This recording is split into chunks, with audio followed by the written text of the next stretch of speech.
জুলাই আগস্টে গণ অভ্যুত্থানে মানবতাবিরোধী অপরাধের মামলায় ক্ষমতাচ্যুত প্রধানমন্ত্রী শেখ হাসিনা সহ ৩ জনের বিরুদ্ধে অভিযোগ গঠনের ওপর প্রসিকিউশনের শুনানি শেষ হয়েছে। শেখ হাসিনার পক্ষে রাষ্ট্রনিযুক্ত আইনজীবীর আবেদনে ৭ জুলাই শুনানির জন্য পরবর্তী দিন ঠিক করেছে ট্রাইব্যুনাল। তবে সাবেক আইজিপি চৌধুরী আবদুল্লাহ আল মামুনের আইনজীবীর অভিযোগ গঠনের ওপর কোনো শুনানি করতে চাননি। আহমেদ সরওয়ারের রিপোর্টে বিস্তারিত। জুলাই আগস্ট গণ অভ্যুত্থানে সংগঠিত মানবতাবিরোধী অপরাধের অভিযোগে সাবেক প্রধানমন্ত্রী শেখ হাসিনা, সাবেক স্বরাষ্ট্রমন্ত্রী আসাদুজ্জামান খান কামাল ও সাবেক আইজিপি চৌধুরী আবদুল্লাহ আল মামুনের বিরুদ্ধে অভিযোগ গঠনের শুনানির জন্য অপর 2 আসামি পলাতক থাকলেও সাবেক আইজিপি চৌধুরী আবদুল্লাহ আল মামুনকে ট্রাইব্যুনালে নেওয়া হয়। মঙ্গলবার বিচারপতি মোহাম্মদ গোলাম মর্তুজা মজুমদারের নেতৃত্বে 3 সদস্যের ট্রাইব্যুনালের কার্যক্রম শুরু হলে চিফ প্রসিকিউটর তাজুল ইসলাম আসামিদের অপরাধের বর্ণনা দিয়ে অভিযোগ গঠনের আবেদন জানান।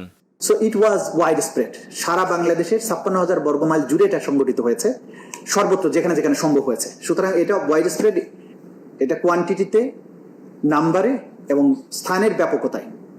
আর এটা সিস্টেম্যাটিক, কারণ সারা দেশের সব জায়গাতে একই পদ্ধতিতে হামলাটা হয়েছে এবং একটা নির্দেশের আলোকে প্রধানমন্ত্রীর থেকে নির্দেশ এসেছে, সেটা চেইন অফ কমান্ড বাস্তবায়নের মাধ্যমে পুলিশ বাহিনী এবং অন্যান্য বাহিনী, অক্সিলিয়ারি ফোর্সেস, তারা গ্রাউন্ড লেভেলে সব জায়গায় একই পদ্ধতিতে এই কাজটা করেছে।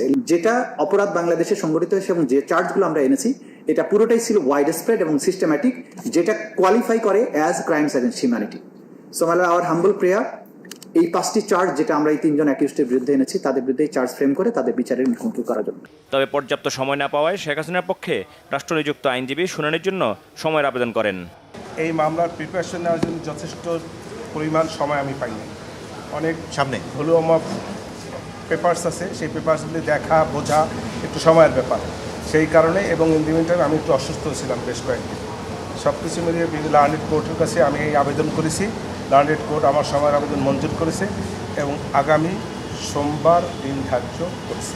আমার চেষ্টা থাকবে, আপ্রাণ চেষ্টা থাকবে তার পক্ষে তাকে এই মামলা থেকে খালাস করার জন্য সর্বোচ্চ চেষ্টা আমার পক্ষে থাকবে। আমি বাংলাদেশের সাবেক প্রধানমন্ত্রী ছিলেন, তার পক্ষে ইতিপূর্বেও আমি তার পক্ষেই ছিলাম রাষ্ট্রপক্ষে, আজকেও আমি রাষ্ট্রপতি তার পক্ষে।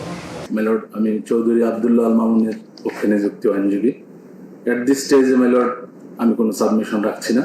ফার্দার স্টেজে আমার স্ট্র্যাটেজি এবং কেস অ্যাপ্লিকেশনের মাধ্যমে আপনাদের সামনে সাবমিট করব।